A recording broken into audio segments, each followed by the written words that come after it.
Welcome to this channel. Be an expert engineer. See programming language in Tamil. Dr. Subha rajam, ME PhD. இந்த வீடியோவை like பண்ணுங்க, share பண்ணுங்க. இதுவரை subscribe பண்ணாதவங்க subscribe பண்ணுங்க. மறக்காம பெல் பட்டனை அழுத்துங்க. வாங்க வீடியோக்குள்ள போகலாம். இன்னைக்கு பார்க்க போகிற 87th program replace a given word with another word of the all occurrence without using built-in function. போன கிளாஸ்ல with using built-in function பார்த்தோம். இது அந்த கோடிங்கை வச்சுக்கிட்டு அப்படியே நம்ம without என்ன பண்ணலாம் அப்படின்னு சொல்லிட்டு பார்க்கலாம். ஸோ சேமா மேனுவல் திங்கிங் என்ன சொன்னேன், உங்களுக்கு ஒரு வேர்டு கொடுக்குறாங்க, அதை ரீப்ளேஸ் பண்ணணும், அவ்வளோதான். சரியா? Replace a given word with another word. அப்போ என்ன பண்ணிக்கலாம், ஒரு 3 சென்டென்ஸ் வாங்குற மாதிரி ஒரு பேராகிராஃபை என்டர் பண்ணிக்கோங்க. அதில் W1ல வந்து நீங்கள் சர்ச் வேர்டு கொடுத்துக்கலாம், W2ல என்ன ரீப்ளேஸ் பண்ணணுமோ அந்த வேர்டு கொடுத்துக்கலாம். ரிசல்ட்னு ஒன்று எடுத்துக்கலாம், RESன்னு சொல்லிட்டு ரிசல்ட் அப்படின்னு சொல்லி ஒன்று அவுட்புட்டாக எடுத்துக்கலாம். அப்போ சர்ச்சிங் வேர்டு கண்டுபிடிச்சி கரெக்டாக இஸ்லாம் வந்து வாசுன்னு மாற்றுறீங்க. ஏன்னா எல்லா அக்கரன்ஸ்ன்னு சொல்லியிருக்கிறேன், அதனால சம்திங் எல்லாத்தையும் நம்ம வந்து மாற்றிடலாம். மாற்றி உங்களுக்கு அவுட்புட் உங்களுக்கு ரிசல்ட்டில் அப்படியே ஆன்சர் வந்து உங்களுக்கு போகணும். சரியா? அதே கான்செப்ட் தான் நம்ம வித்தவுட் யூசிங் பில்டிங் ஃபங்க்ஷன் பார்க்க போகிறோம். ஸோ 86th ப்ரோக்ராம் போன கிளாஸ் உள்ள பார்க்காதவங்க தயவுசெய்து அங்கே ப்ரோக்ராமை பார்த்துட்டு இங்கே வந்தீங்கன்னா ஈஸியாக உங்களுக்கு புரியும். சரியா? ஸோ இப்படி நேராகவே கோடிங் போயிடலாமா? லாஜிக்கல் திங்கிங் பார்த்தீங்க அப்படின்னா உங்களுக்கு என்ன லாஜிக்கல் திங்கிங்க? லாஜிக்கல் திங்கிங் ஃபர்ஸ்ட் ஸ்டெப் என்ன சொன்னேன், வேர்டா மாற்றிக்கோங்கன்னு சொன்னேன். போன கிளாஸில் சொன்னதே தான் கான்செப்ட். அப்படியே வித்தவுட் பில்டின் ஃபங்க்ஷன் யூஸ் பண்ணும். ஃபர்ஸ்ட் வேர்டா எடுத்துக்கோங்க, ஃபர்ஸ்ட் வேர்டை எடுத்துக்கோங்க, ஸ்ட்ரிங்காக கன்வெர்ட் பண்ணுங்க. அது எங்கே போய் சேவ் ஆயிருக்கும், STRல சேவ் பண்ணிக்கோங்கன்னு சொன்னேன். அதை W1ஓட கம்பேர் பண்ணுங்கன்னு சொன்னேன். ஸோ ஈக்குவல் இல்லை, ஈக்குவல் ஒன்று அப்படியே அவுட்புட்டுக்கு அனுப்பி விட்ருங்கன்னு சொன்னேன். அடுத்தது இந்த இடத்துல வெயிட் பண்ணிட்டு இருப்போம், அந்த ஸ்பேஸையும் இங்கே அவுட்புட்டுக்கு அனுப்பி விடணும். அப்போ அது ஒரு கான்செப்ட் நடக்குது, 3 கான்செப்ட் நடக்கும். அடுத்தது கண்டினியூ பண்ணுறோம். இதை வந்து வேர்டாக மாற்றி ஸ்ட்ரிங்காக கன்வெர்ட் பண்ணி வச்சுப்போம். இந்த வேர்டை கண்டுபிடிச்சி ஸ்ட்ரிங்காக கன்வெர்ட் பண்ணுவோம். அப்போ மேட்ச் ஆகுது. அப்போ என்ன ஆன்சர் அவுட்புட் போடணும், இந்த W2ல என்ன இருக்குதோ அது அப்படியே அவுட்புட் போயிடணும். அதே நேரத்தில் இங்கே ஸ்பேஸையும் நம்ம வந்து அவுட்புட்டுக்கு அனுப்பிடுவோம். அப்படியே ஒவ்வொரு இதாக வேர்டை கன்வெர்ட் பண்ணி உங்களுக்கு நடந்துகிட்டே இருக்குது. இதான் உங்களுக்கு லாஜிக்கல் ஸ்டெப்பு. சரியா? போன கிளாஸில் தெளிவாக எக்ஸ்பிளைன் பண்ணியிருக்கேன், அதை கொஞ்சம் ரெஃபர் பண்ணிக்கோங்க. ஸோ நேராக ப்ரோக்ராம் போயிடலாமா? ஸோ என்னன்னு பாருங்க. ஃபர்ஸ்ட் 2 ஹெடர் ஃபைல், இது நமக்கு தேவையில்லை, ஏன்னா பில்டின் ஃபங்க்ஷன் யூஸ் பண்ணக்கூடாதுன்னு சொல்லியிருக்கோம். அதனால இது நமக்கு இன்க்ளூட் பண்ணாலும் ஒன்றும் இல்லை, ஆனால் வந்து நமக்கு தேவை கிடையாது. ஸோ ஃபர்ஸ்ட் இதை மட்டும் ஹெடர் ஃபைலை இன்க்ளூட் பண்ணிக்கோங்க. அடுத்தது என்னெல்லாம் டிக்ளேர் பண்ணணும்னு பாருங்க. ஒரிஜினல் ஸ்ட்ரிங் S, இது அவுட்புட்டுக்காக. இது ஒவ்வொரு வேர்டாக கன்வெர்ட் பண்ணுறதுக்கு இந்த ஸ்ட்ரிங் யூஸ் பண்ணியிருக்கோம். STRங்கிற வேரியபிளை யூஸ் பண்ணியிருக்கோம். W1 சர்ச்சுக்கு, W2 ரீப்ளேஸ்க்கு. சரி, இதெல்லாம் வந்து 50 கம்மியாக வச்சுக்கலாம், ஒவ்வொரு வேர்டு தான் இது. இது 2 தான் ஒரிஜினல் பேராகிராஃபாக என்டர் பண்ண போகிறோம், அது ஜாஸ்தியாக கொடுத்துக்கலாம். அப்போ என்ன டிக்ளரேஷன் உங்களுக்கு ஒரு நிறைய இது உங்களுக்கு வரப்போகுது. ஏன்னா ஆல் அக்கரன்ஸ் வித்தவுட் யூஸிங்கும் போது உங்களுக்கு கோடிங் கொஞ்சம் பெருசாக போகுது. அதனால இவ்வளோ வேரியபிள் நமக்கு வேணும். IJK LMCD அப்படிங்கிற வேரியபிளை நம்ம யூஸ் பண்ண போகிறோம். அப்புறம் வந்து ஏன்னா லென்த்து கண்டுபிடிக்கணும்ல, லென்த்து நமக்கு ஆட்டோமேட்டிக்காக உங்களுக்கு பில்டின் ஃபங்க்ஷனுக்கு நமக்கு வந்து டேரெக்டாக அப்ளை பண்ணிட்டோம். இதுக்கு லென்த்து கண்டுபிடிக்கணும், கோடிங்க்கு லென்த்து கண்டுபிடிச்சாதான் உங்களுக்கு N1 N2 N3லாம் லென்த்து கரஸ்பாண்டிங் இதோட லென்த்து கண்டுபிடிக்க போகிறோம். ஃபர்ஸ்ட் ஸ்டெப் என்ன, எஸ்க்கு ஒரிஜினல் ஸ்ட்ரிங்க்கு இன்புட் வாங்குறதுக்கு ஒரு ஹெட்டிங் கொடுத்துக்கலாம், என்டர் த சென்டென்சஸ். எஸ்ல உங்களுக்கு சென்டென்ஸை இன்புட்டாக கொடுங்க, ஆட்டோமேட்டிக்காக இந்த ஃபங்க்ஷன் யூஸ் பண்ணும்போது கெட் பண்ணிக்கலாம். அடுத்தது என்னது, சர்ச் வேர்டுக்கு கொடுங்க, ஹெட்டிங் கொடுங்க. அதை ஸ்கேன் அப் போதும், ஒரு வேர்டு தானே வாங்க போகிறோம். W1 ஆம்பர்சன்ட் சிம்பிள் கிடையாது. அது மாதிரி ரீப்ளேஸ்க்கும் கொடுத்துக்கோங்க, ஆம்பர்சன்ட் சிம்பிள் கிடையாது. W2 எடுத்துக்கலாம். அதை ஜஸ்ட் கொஞ்சம் வந்து பிரிண்ட் பண்ணி வச்சுக்கோங்க. புட்டஸ்ட் ஃபங்க்ஷன் S கொடுத்து உங்களுக்கு ஒரிஜினல் சென்டென்ஸ் என்ன இன்புட் கொடுத்தீங்களோ அது கரெக்டாக பிரிண்ட் பண்ணி உங்களுக்கு காமிச்சிடும். அடுத்தது என்ன பண்ண போகிறோம் அப்படின்னா, ஒவ்வொன்றுத்துக்கு இப்போ லென்த் கண்டுபிடிக்க போகிறோம். எதுக்கு, ஒரிஜினல் ஸ்ட்ரிங் எவ்வளவு லென்த்து, W1 என்ன லென்த்து, W2 என்ன லென்த்துன்னு கண்டுபிடிக்க போகிறோம். அது ஒரிஜினல் வந்து எங்கே சேவ் ஆகுதுன்னா Nல சேவ் ஆகுது. W1 N1ல, W2 N2ல சேவ் ஆக போகுது. அப்போ நான் ஒரு லைனில் ப்ராசஸிங் எழுதிடலான்னு சொன்னேன். இது ஈக்குவல் டு என்னது, length of S is STR length of S ஈக்குவலாக இந்த கோடிங் எம்டி பாடி இல்லையா, நத்திங் பாடி. செமிகோலன் கொடுத்துருங்க. ஆட்டோமேட்டிக்கா அந்த லூப் எக்ஸிக்யூட் முடிச்ச பிறகு என்னோட வேல்யூ எஸ்ஸோட ஒரிஜினல் லென்த் வந்து சேவ் ஆயிருக்கும். அதே மாதிரி N1ல ஒரிஜினல் ஸ்ட்ரிங்கோட W1 லென்த் N1ல சேவ் ஆயிருக்கும். அதுல N2 லென்த் எதுல சேவ் ஆயிருக்கும், W2 வந்து லென்த் N2ல சேவ் ஆயிருக்கும். இதை ஃபர்ஸ்ட் வந்து லென்த் கண்டுபிடிச்சு முடிச்சுக்கோங்க. சரியா? அடுத்த ஸ்டெப் என்ன அப்படின்னா உங்களுக்கு ஸ்டார்டிங் பண்ண போறோம். ஃபர்ஸ்ட் ஸ்டெப் வந்து ஃபர்ஸ்ட் வேர்டை எடுக்க போறோம். இது கான்செப்டா உங்களுக்கு வந்து நார்மலா வந்து ஃபார் லூப் வந்து என்னென்ன ஒரிஜினல் ஸ்ட்ரிங், ஏன்னா இங்க STRS நாங்க ஒரு டைரக்டா அப்ளை பண்ணோமா, அந்த கோடிங் அவாய்ட் பண்ணணும்ல, வித்தவுட் யூசிங் பில்ட்-இன் ஃபங்க்ஷன். அப்ப என்னது உங்க ஒரிஜினல் ஸ்ட்ரிங்ல சேவ் ஆயிருக்குது லென்த். அப்ப இதே மாதிரி செக்கிங் கொடுத்துக்கோங்க. அடுத்து ஃபர்ஸ்ட் ஸ்டெப் என்ன சொன்னேன், ஃபர்ஸ்ட் ஸ்டெப் உங்களுக்கு வேர்டா கன்வெர்ட் பண்றதுக்கான கான்செப்ட் அப்படியே இருக்குது. போன கிளாஸ கொஞ்சம் பார்த்துக்கோங்க. ஸ்பேஸ் இல்லாட்டி டாட் கிடைக்கிற வரை உங்களுக்கு வந்து எடுத்து என்ன பண்ணணும், ஜேல போட்டே இருக்கணும். ஜே இனிஷியலைசேஷன் 0 சொல்லியிருக்கணும். கண்டினியூனா ஆட்டோமேட்டிக்கா ஃபார் லூப்பை கண்டினியூ பண்ணிடும். லூப் கண்டிஷனை விட்டு வெளியே வராது, திருப்பி கண்டினியூ ஆகும்.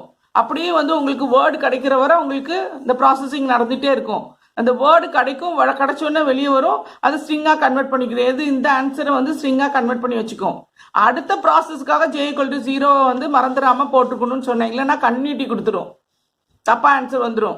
சரியா? J=0 கொடுக்கேன். ஏன் அடுத்தது என்னன்னா STRக்கு லென்த் கண்டுபிடிக்கணும். அதுக்கு உடனே ப்ராசஸிங் முடிச்சுக்கோங்க. அது N3ல நம்ம சேவ் பண்ண போறோம். அந்த STRோட லென்த் வந்து =null வர உங்களுக்கு லூப்பிங் இந்த இது கொடுத்தீங்க அப்படின்னா கரெக்டா பார்த்து கொடுக்கணும். N3 தான் நம்ம வந்து வேரியபிளா யூஸ் பண்ணிக்கோ, அது உள்ள யூஸ் பண்ணணும். எந்த வேரியபிளுக்கு வேணுமா பக்கத்துல எழுதுங்க, =null இப்படி கொடுத்துட்டீங்கன்னா N3++ சொல்லணும்.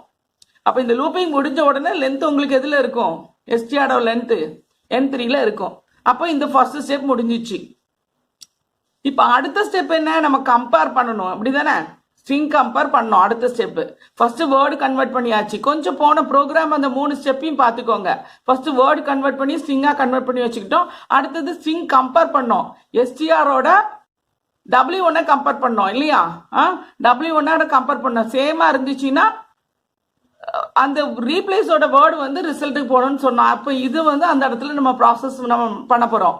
அப்போ உள்ள நுழையும் போது உங்க கையில என்னது, N1 என்னது, N1 வந்து W1ஓட லென்த், N3 வந்து STRோட லென்த். ரெண்டு ஈக்குவலா இருந்தாதான் உள்ள போக முடியும். சப்போஸ் வந்து இஸ்னா 2 லெட்டர் வேற எதுவும் வந்திருக்கலாம், அட்டு வந்திருக்கலாம். 2 லெட்டர் மட்டும் இருந்தா மட்டும் உள்ள போ, நிறைய இருந்துச்சுன்னா உள்ள போகாதுங்கிற மாதிரி ஒரு கண்டிஷன் ஒன்று செக் பண்ணிக்கலாம். ஒரு ப்ராசஸிங் டைமை குறைக்கிறதுக்காக 2 சேமா இருக்கான்னு நம்ம கேட்கும். 2 லெட்டர் சேமா இருந்துச்சுன்னா உள்ள போ. அதுக்கு சேமா இருக்கான்னு சொல்லிட்டு ரீப்ளேஸ் பண்ண போயிட முடியாது. 2 லென்த்தும் வேற லெட்டராகவும் இருக்கலாம். உள்ள நுழைஞ்ச உடனே ஒரு ஃபிளாக் செட் பண்ணுங்க. ஃபிளாக் செட் பண்ணிட்டு என்ன பண்றோம் அப்படின்னா N3 என்னது, N3 வந்து நம்ம வந்து இப்ப கண்டுபிடிச்ச ஸ்ட்ரிங்கோட லென்த் தான் N3. அந்த N3 m=0 ஃபர்ஸ்ட் இனிஷியலைஸ் கொடுத்துக்கோங்க. எது வர ப்ராசஸ் நடக்கும்னா N3 வர இந்த வைல் லூப் நடக்க போகுது. அதுக்கு தான் லென்த் கண்டுபிடிச்சோம். லென்த் வந்து 2 இல்லாட்டி 4 எத்தனை கொடுத்துருக்கீங்களோ அது வர அந்த ப்ராசஸிங் நடக்க போகுது. அப்போ லென்த் 4னா 0 to 3 வர செக்கிங் நடக்க போகுது. 4 கிடைச்சோன்னா லூப் போட்டு வெளியே வரப்போகுது. இந்த இதுக்குள்ள என்ன பண்ணணும் அப்படின்னா என்ன கான்செப்ட் கொடுக்கணும். சப்போஸ் வந்து =ன்னு சொல்லிட்டீங்க. அப்போ கண்டிஷன் என்னன்னா W1ல ஃபர்ஸ்ட் லெட்டர் எடுத்துக்கோங்க. W1ல ஃபர்ஸ்ட் லெட்டர் எடுத்துக்கிட்டு அடுத்த லெட்டரை இங்க வந்து சேவ் பாருங்க. இது நாட் ஈக்குவல். இப்ப எடுத்து பாருங்க, W1 W1ல என்ன சேவ் பண்ணி வச்சிருந்தோம், இஸ் சேவ் பண்ணி வச்சிருக்கோம் இல்லையா? அப்ப ஐயும் ஸ்ட்ரிங்காலத்தோட இதை வந்து எல்லையும் ஃபர்ஸ்ட் லெட்டர் என்ன ஆயிருக்கும், திஸ் டீன்னு வந்து சேவ் பண்ணி வச்சிருக்கோம். அப்ப STRTயும் இந்த ஃபர்ஸ்ட் கேரக்டரையும் நாட் ஈக்குவலான்னு செக் பண்றோம். நாட் ஈக்குவலா அப்படின்னா நாட் ஈக்குவல் தானே, இது T கிடைச்சிருக்கு, இது I கிடைச்சிருக்கு. நாட் ஈக்குவல் உடனே கன்ஃபார்மா இந்த சேமா இல்லைன்னு அர்த்தம். அப்ப உள்ள பிளாக் செட் பண்ணிடலாமா, பிளாக் =1 உள்ள போயிட்டோம், கண்டிஷன் ட்ரூ. இப்ப பிளாக் 1ன்னு உங்களுக்கு ஆன்சர் இந்த ஃபுல் இதை விட்டுட்டு வெளியே வரும்போது பிளாக் 1 இருந்துச்சுன்னா சேமா இல்லைன்னு அர்த்தம். உடனே லூப்பை விட்டு வைல் லூப்பை விட்டு வெளியே வந்துடலாம். அப்போ இஃப் கண்டிஷனை விட்டு வெளியே வந்துடும். இதை விட்டு வெளியே வந்தீங்கன்னா அடுத்த ஸ்டெப் இஃப் கண்டிஷன், அதை விட்டு வெளியே வந்துடும். அப்போ சப்போஸ் எனக்கு சேம் ஆகுதுன்னு வச்சுக்கோங்க, இங்கேயும் எஸ்டிஆர்லயும் இஸ் இருக்கு, W1லயும் இஸ் இருக்கு. அப்போ என்ன பண்ணும், ஈக்குவல் கண்டிஷன் ஃபால்ஸ் இங்கே வந்துடுவோம். திருப்பி வைல் லூப் செக் பண்ணும், எம்ஐ இன்க்ரிமெண்ட் பண்ணணும். இங்கே இன்க்ரிமெண்ட் பண்ணியிருக்கோம், அதுக்கு தான் தனித்தனி வேரியபிளா எடுத்துக்கோங்க, எம்னு எடுத்துக்கோங்க. இங்கேயும் பிளஸ் பிளஸ் குழப்பிடாதீங்க, சேம் வேரியபிள் கிடையாது சரியா, தனித்தனி வேரியபிள் எடுத்துக்கோங்க. அப்போ அடுத்தது வந்து செக் பண்ணணும். அடுத்து எம்ஐ இன்க்ரிமெண்ட் பண்ணி இதோட செக் பண்றீங்க, கண்டிஷன் ட்ரூன்னா அடுத்தது பண்ணுங்க. ஒரு இதுமே லூப்குள்ள போகாது, இந்த கண்டிஷனுக்குள்ள போகாது. அப்போ கன்ஃபார்மா இதை விட்டு வெளியே வரும்போது ஃபிளாக் ஈக்குவல் டு 0ன்னு வந்துடும். புரிஞ்சிச்சா? இந்த ஸ்டெப்பை விட்டு வெளியே வரும்போது ஈக்குவலா இல்லை அப்படின்னா ஃபிளாக் 1ன்னு செட் ஆயிருக்கும். ஈக்குவலா இருந்துச்சு அப்படின்னா ஃபிளாக் வந்து 0ன்னு செட் பண்ணி வச்சிருக்கேன். இது நம்மளோட கான்செப்ட் தான். இங்க 1ன்னு செட் பண்ணுங்க, 0ன்னு செட் பண்ணுங்க, அதுக்கேற்ற மாதிரி நம்ம கோடிங் எழுதிக்கலாம். அப்ப இங்க உள்ள கான்செப்டை பொறுத்த வரைக்கும் பிளாக் 0வா இருந்துச்சு அப்படின்னா, ஆனா உள்ள நுழையும் போது பிளாக் ஈக்குவல் டு 1ன்னு சொல்லணும். ஏன் ஈக்குவல் இல்ல அப்படின்னா,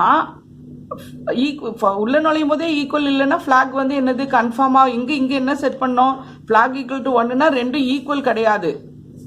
சேமா இருந்தாச்சு, உங்களுக்கு சேம் வேர்டா இருந்தா மட்டும்தான் பிளாக் 0. அப்போ உள்ள நுழையும் போதே உங்களுக்கு பிளாக் 1ஆ தான் செட் பண்ணணும், இல்லைங்கிற மாதிரி தான் செட் பண்ணணும். உள்ள போய் தான் ப்ராசஸ் முடிஞ்ச பிறகு தான் பிளாக் 0ன்னு உங்களுக்கு கிடைக்குது. உள்ள நுழையும் போது பிளாக் 1ன்னு செட் பண்ணிக்கோங்க, இல்லைன்னா பிளாக் 1ன்னு அர்த்தம் இல்லையா. அடுத்த ஸ்டெப் என்ன, உங்களுக்கு பிளாக் வந்து 1ஆ இருந்துச்சுன்னா என்ன ஆன்சர்னு செக் பண்ண வேண்டியதுதான். இப்போ பிளாக் ஈக்குவல் டு 1ஆ உங்களுக்கு இருந்துச்சு அப்படின்னா என்ன பண்ணிடலாம், உங்களுக்கு என்ன ப்ராசஸ், ரிசல்ட் அந்த எஸ்டிஆர் பிளாக் ஈக்குவல் டு 1ன்னா இல்லைன்னு அர்த்தம் இல்லையா, சேமா இல்லை. அப்போ இந்த எஸ்டிஆர் ரிசல்ட்டுக்கு அனுப்பி விட்டுற வேண்டியதான். அதுக்கு ஒரு ஒயில் லூப் நம்ம கொடுக்கணும். சிஏ வந்து இனிஷியலைசேஷன் 0ன்னு சொல்லி கொடுக்கணும். உள்ள நுழையும் போது 0 இந்த இடத்துல தான் 0ன்னு கொடுக்கணும். 0ன்னு கொடுத்தீங்கன்னா இப்போ 0 N3 எதை வச்சு செக் பண்ணுவீங்க, இந்த ஸ்ட்ரிங் வர வர உங்களுக்கு லூப்பிங் நடந்துகிட்டே இருக்கும். ஒவ்வொரு கேரக்டரா எடுத்து ரிசல்ட்ல போறீங்க. அதை கேர்ஃபுல்லா பார்க்கணும், எந்த இதை செக் பண்ணா நமக்கு நடக்கணும் அப்படின்னு சொல்லி கேர்ஃபுல்லா பார்த்துக்கோங்க. அப்ப எஸ்டிஆர் வந்து இதோட லென்த்தை வச்சுக்கிட்டு நம்ம லூப்பிங் ஒன்று கொடுக்க போறோம். அப்ப இதோட ஆன்சர் ஃபர்ஸ்ட் ஆன்சர் C0னா எஸ்டிஆரோட 0 கேரக்டரை எங்க தூக்கி போட்டுறோம், ரிசல்ட்ல உங்களுக்கு சேவ் பண்ணி விட்டுறோம். அது கே வேரியபிள் எடுத்துக்கோங்க. ஃபர்ஸ்ட் உள்ள நுழையும் போது கே ஈக்குவல் டு 0ன்னு டிக்ளரேஷன் கொடுக்கணும். அப்ப இதையும் இன்க்ரிமெண்ட் பண்ணுங்க, இதையும் இன்க்ரிமெண்ட் பண்ணுங்க, திருப்பி வைல் லூப் நடக்கும். எது வரை ப்ராசஸ் நடக்கும், லென்த் வந்த உடனே வெளியே வந்துடும். அப்ப இந்த ஸ்டெப்பை பொறுத்த வரைக்கும் பிளாக் ஈக்குவல் டு 1ன்னு உங்களுக்கு சொன்ன உடனே என்ன நடந்திருக்குது, எஸ்டிஆர் ஆட்டோமேட்டிக்கா ரிசல்ட் போய் சேவ் பண்ணிட்டோம். அப்ப எல்ஸ் பாட்டுக்கு போக மாட்டோம். அடுத்தது என்னது நமக்கு, சப்போஸ் கண்டிஷன் வந்து 0ன்னு வச்சுக்கோங்க, சேமா இருக்கு அப்படின்னா எல்ஸ் பாட்டுக்கு வந்திருப்போம் இல்லையா. எல்ஸ் பாட்ல டின்னு ஒரு வேரியபிள் எடுத்துக்கோங்க, அதுதான் சிடின்னு எடுத்துக்கிட்டேன். இந்த பிளாகுக்கு சிடி, அதுக்கு வந்து எல்எம்என் எடுத்திருக்கேன் ப்ரீவியஸ். இதுக்கு குழப்பிடாம பார்த்துக்கோங்க. இது எந்த செக்கிங்கு, உங்களுக்கு சேமா இருந்துச்சுன்னா வேர்ட் 2 உள்ள தூக்கி போடணும் இல்லையா, சர்ச் வேர்டை உள்ள தூக்கி போடணும், அது W2. அப்போ W2ஓட லென்த்தை வச்சு செக் பண்ணுங்க. அப்போ லூப்பிங் நடந்துகிட்டே இருக்கும். இன்க்ரிமெண்ட் ரெண்டுத்துக்கும் கொடுக்குறீங்க, ஆட்டோமேட்டிக்கா உங்களுக்கு சேவ் ஆயிரும், ரிசல்ட்ல ஆட் ஆகிட்டே இருக்கும். அதை விட்டு வெளியே வரும்போது என்னது, ஸ்பேஸ்ல நின்றுட்டு இருப்போம். அது சேம் ப்ரீவியஸ் கான்செப்ட் மாதிரி தான். இந்த இடத்துல என்ன பண்ணுவீங்கன்னா கேரக்டரை தான் உள்ள தூக்கி போடுறீங்க. போன தடவை string STR cat function use பண்ணோம், ஸ்ட்ரிங் வித்தின் என்னது டபுள் கோட்டை வச்சுட்டு அனுப்பணும். இங்க வந்து கேரக்டர் தான் உள்ள தூக்கி போட போறோம். அதை கொஞ்சம் கேர்ஃபுல்லா வந்து அனுப்புங்க. இது வந்து ஆமா இது ஸ்பேஸ் தானா அப்படின்னு உடனே ரிசல்ட்ல சேவ் பண்ண மாதிரி வச்சுக்கோங்க.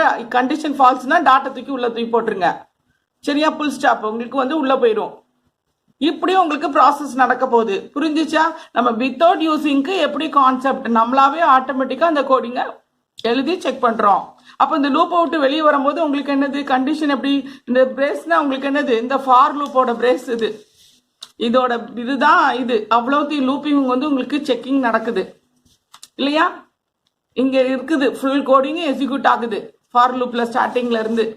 அப்போ வெளியே வரும்போது உங்களுக்கு என்ன நடக்குது, அவுட்புட்டுக்கு ஒரு ஹெட்டிங் கொடுங்க. Output replace with another word without using built in function. Built in function இல்லாம நம்ம கோடிங் எழுதியாச்சு. இப்போ என்ன ஆன்சர் இருக்குது, RESல உங்களுக்கு அவுட்புட் இருக்கு, அதை பிரிண்ட் பண்ணி பார்த்துருவோம். அடுத்தது ரிட்டர்ன் 0 ஃபங்க்ஷன், பிரேஸை மெயினோட பிரேஸை க்ளோஸ் பண்ணிடலாம்.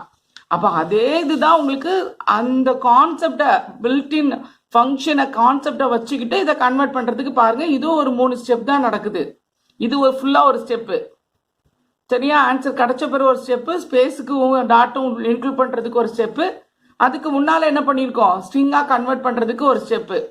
கிட்டத்தட்ட கொஞ்சம் பெரிய கோடிங்காக போகும் ஸ்ட்ரிங்காக கன்வெர்ட் பண்ணுறதுக்கு. இது ஈக்குவலான்னு பார்க்கறதுக்கு ஒரு ஸ்டெப்பு, கம்பேர் பண்ணுறதுக்கு ஒரு ஸ்டெப் நடக்குது. அதனால அந்த இதை வச்சு நீங்கள் ஈஸியாக கன்வெர்ட் பண்ணிடலாம். இந்த இடத்துல எம்எல்னு யூஸ் பண்ணியிருக்கேன் பாருங்க, எம்எல். அங்கே வந்து சிடி, இங்கே சி, இங்கே டி. இந்த எல்ஸ் பாட்டுக்கு ஃபிளாகோட 1 அண்ட் இது ஃபிளாக் ஈக்குவல் டு 0ன்னு அர்த்தம். அப்போ ஒரு கிளியர் ஐடியா கிடைச்சிருக்குன்னு நினைக்கிறேன். தேங்க்யூ.